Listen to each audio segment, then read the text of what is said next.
नमस्कार, आप देख रहे हैं यूपी ब्रेकिंग न्यूज। जनपद फिरोजाबाद सदर से बीजेपी प्रत्याशी विधायक मनीष असीजा ने किया नामांकन।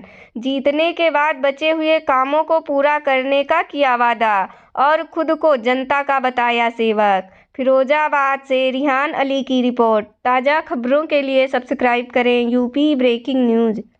जनप्रतिनिधि हैं, अब आप चुनाव में जा रहे हैं, आपने नॉमिनेशन फाइल कर दिया। आप जनता को ये कैसे बताएंगे कि वो आपको क्यों वोट दे?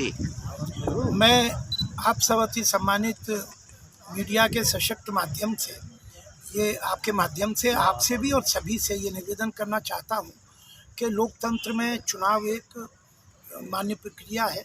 भारतीय जनता पार्टी के शीर्ष नेतृत्व ने मुझे अपने विश्वास के साथ फिरोजाबाद विधानसभा के लिए उतारा है।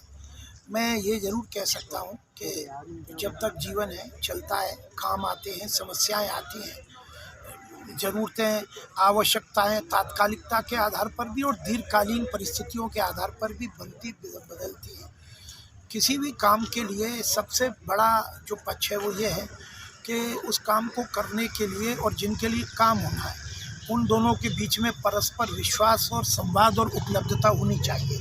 एक जनप्रतिनिधि के रूप में जो जनता मुझे चुनेगी अपने ही पैसे से, अपने ही काम कराने के लिए मुझे अगर अपना प्रतिनिधि चुनती है तो मेरा कर्तव्य धर्म है, ये मेरी ड्यूटी है, ऑल टाइम ड्यूटी है कि मैं उनके साथ सही संवाद रखूं, सही समय पर उपलब्ध हूं और उनके कार्यों को, उनकी अपेक्षाओं पे खरा उतरने के लिए हमेशा उपलब्ध भी रहूं। ये मैं इस आधार पर ही चाहूँगा कि जनता मुझे आशीर्वाद। मनीष जी, पूरे उत्तर प्रदेश में जातिवाद का इलेक्शन शुरू हो गया है।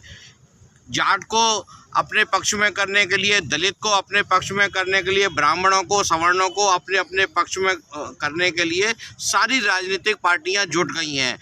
आप अपने आप को इस जगह पर कहाँ खड़ा पाते हैं? मैं सभी समाज का जो है आशीर्वाद मुझे मिलता है, सभी समाज का मैं ऋणी हूँ।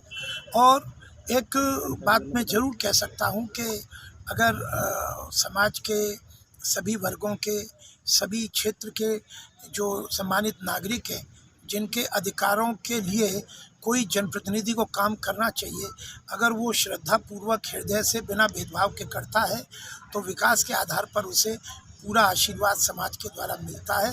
उसी आधार पर मैं मेरा क्वेश्चन करने का अर्थ ये था कि आपके समाज के तो शहर में 500 वोट हैं और आपको 1.25 लाख वोट चाहिए, तो आप कैसे लोगों से रिक्वेस्ट करेंगे? रिक्वेस्ट तो बस ये है कि अब तक कितना उन्होंने प्यार दिया, सहयोग दिया, हर जगह पर माएँ आशीर्वाद देती हैं, बड़े सिर पर हाथ रख के आशीष देते हैं, युवा साथी उत्साह बढ़ाते हैं।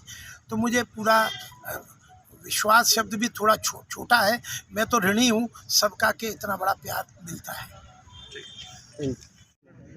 भारतीय जनता पार्टी के नेतृत्व में माननीय मोदी जी और माननीय योगी जी के किए गए जन कल्याणकारी कार्यों को लेकर हम सभी भारतीय जनता पार्टी परिवार के कार्यकर्ता देवतुल्य समाज के चरणों में इस सारे कामों को बताते हुए उनसे भारतीय जनता पार्टी के पक्ष में कमल के फूल के निशान पर मतदान करने की अपील कर रहे हैं। चुनाव में उतरे हैं और एक बार फिर 2022 में माननीय योगी जी के नेतृत्व में सशक्त, निष्पक्ष और सफलतम सरकार को गठन कराने के लिए लगे हुए हैं।